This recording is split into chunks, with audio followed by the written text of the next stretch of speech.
Movie देखने के बाद युयांग और ली हुआन चल के जा रहे थे। युयांग कहता है कि क्या तुम आइसक्रीम खाना चाहोगे? शॉप अभी बंद नहीं हुई है। तुम्हें स्वीट पसंद है ना? तो वो दोनों आइसक्रीम लेके खा रहे थे। युयांग पूछता है कि ली हुआन, जब से हम दोनों मिले हैं हमने एक दूसरे से ठीक से बात नहीं की है ना? और वो पूछता है कि तुम्हारा कोई दोस्त क्यों नहीं है? तुम्हारी पर्सनालिटी तो बहुत अच्छी है, तो फिर तुम्हारे पास ज़्यादा दोस्त क्यों नहीं है?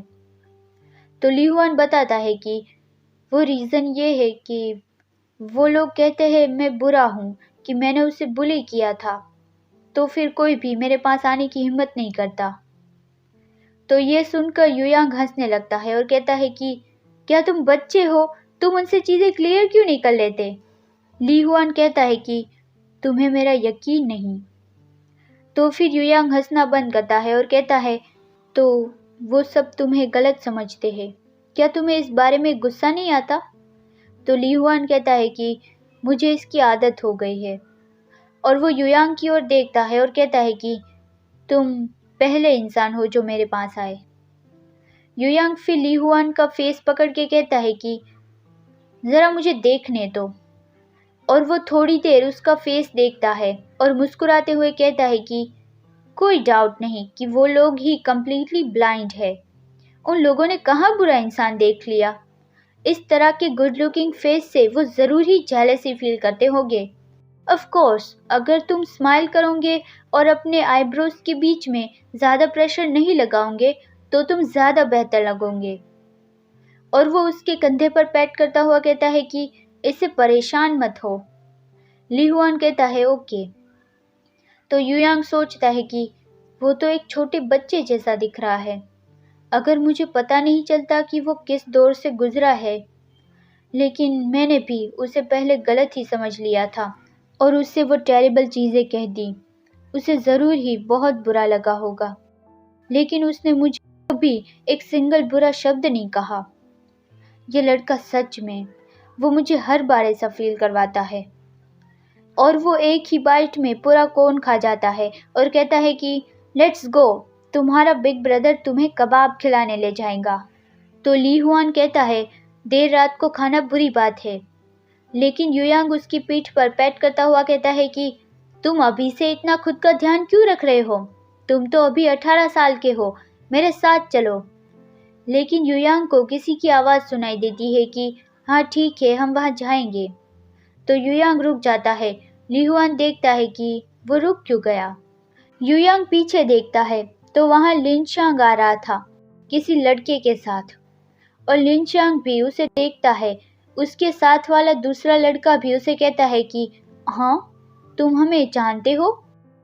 ली हुआन को पता चल गया कि ओह तो ये लिनशांग है, और वो देखता है कि लिनशांग और उस दूसरे लड़के ने एक दूसरे का हाथ पकड़े रखा है। वो फिर युयांग को देखता है तो युयांग तो उससे हंसते हुए बातें करने लगता है कि हम पहले मिल चुके हैं, क्या तुम्हें याद नहीं? लिनशांग उसे कहता है कि ये युयांग है मेरा क्लासमेट। तो फिर वो दूसरा लड़का कहता है कि ओह अभी मुझे याद आया, पिछले साल मैं तुमसे मिला था। युयांग उसे कहता है कि तुम यू शाओगुआंग हो है ना? तो शाओगुआंग कहता है कि हाँ मैंने तो सोचा ही नहीं था कि तुम्हें मेरा नाम भी याद होगा। तो ये वही शाओगुआंग है जिसका कॉल आया था लिनशांग को जब वो युयांग से मिला था रास्ते पर। और जैसे ही युयांग ने सुना कि वो शाओगुआंग से बात कर रहा है तो उसने अपनी बात बदल दी थी।